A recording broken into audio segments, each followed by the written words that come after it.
Hello everyone, welcome back to commerce room. This is Priya है educator. तो student, price elasticity of demand को कैसे calculate किया जाता है, इसके फॉर्मूलाज हम डिस्कस कर रहे हैं।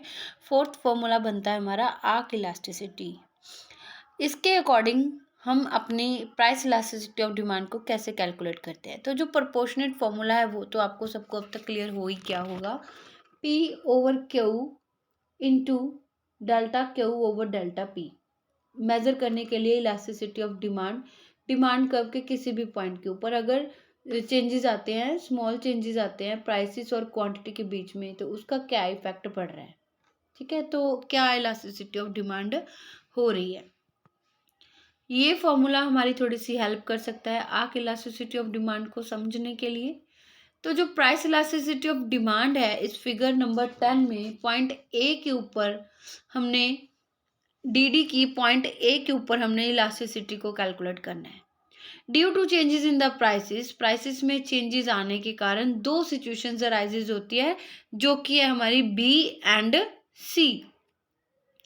बी के ऊपर जो पॉइंट प्राइसेस है वो फॉल कर रहे हैं from the initial price OP to OP1 and C के ऊपर प्राइसेस चेंज कर रहे हैं OP1 टू OP2। तो फर्स्ट सिचुएशन में जो डिमांड है वो एक्सटेंड कर रही है OQ से बढ़कर वो कितनी हो रही है, OQ1 हो रही है, और सेकंड में OQ से OQ2 हो रही है। तो प्रोपोर्शनेट मेथड से इन टू डिफरेंट प्राइस इलास्टिसिटी है यहाँ पर, तो पॉइंट ए और बी सी के ऊपर जो है अलग अलग आएगी।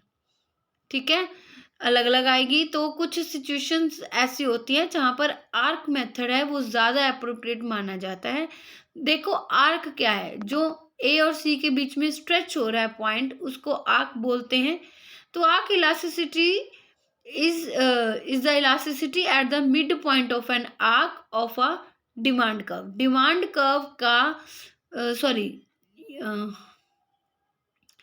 इलास्टिसिटी ऑफ डिमांड क्या है, आर्क इलास्टिसिटी क्या है। Arc elasticity is the elasticity at the mid of an arc.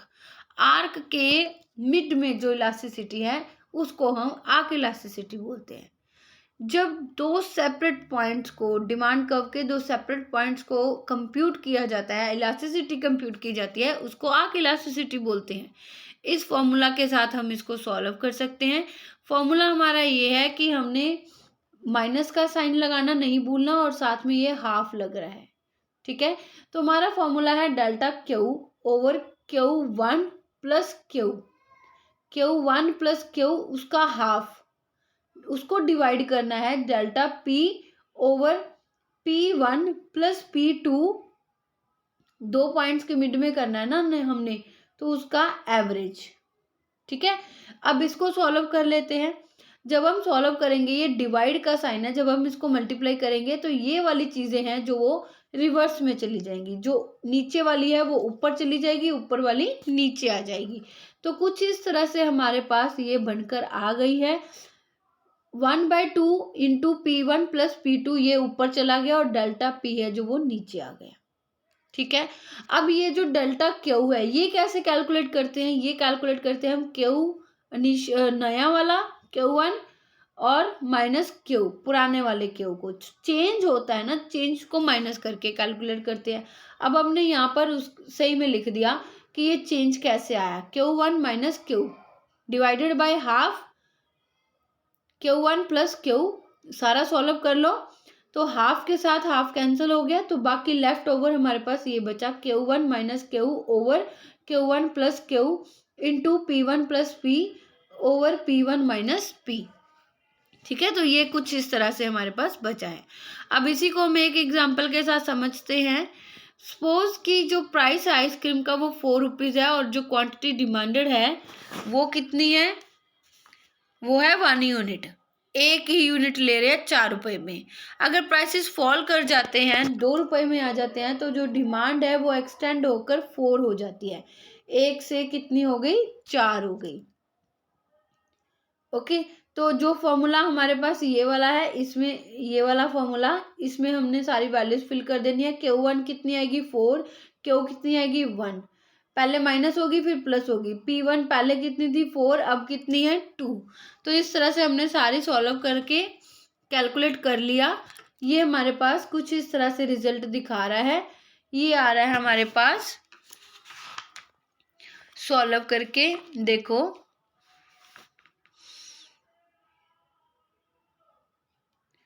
1/4/5।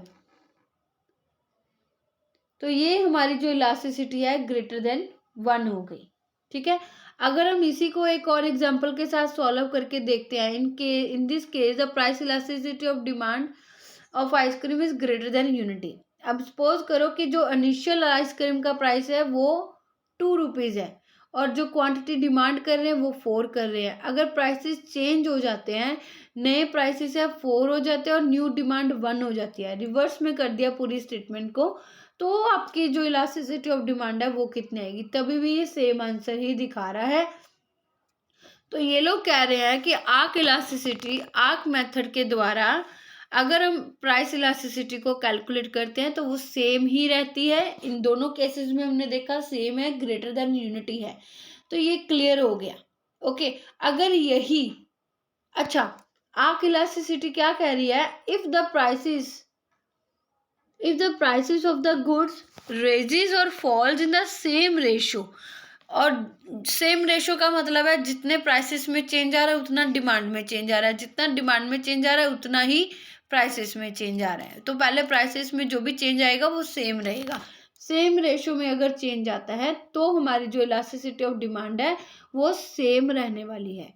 अगर यही यहाँ पर हम पॉइंट इलास्टिसिटी मेथड को यूज़ करते, जैसे कि हमने पिछली वाली क्लासेस में देखा, तो वहाँ पर हमने पहले सॉल्व किया था 6 आ रही थी एंड देन दूसरे वाले केस में 3/4 आएगी। तो ये वाला मेथड ज़्यादा रियलिस्टिक है।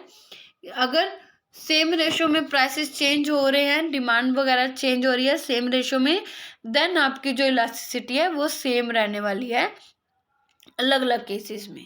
ओके, तो और मेथड में डिफरेंट रिजल्ट शो कर सकता है। तो बस इतना सा था आपका आर्क इलास्टिसिटी को, प्राइस इलास्टिसिटी को कैलकुलेट करने के लिए आर्क इलास्टिसिटी कैसे काम आता है।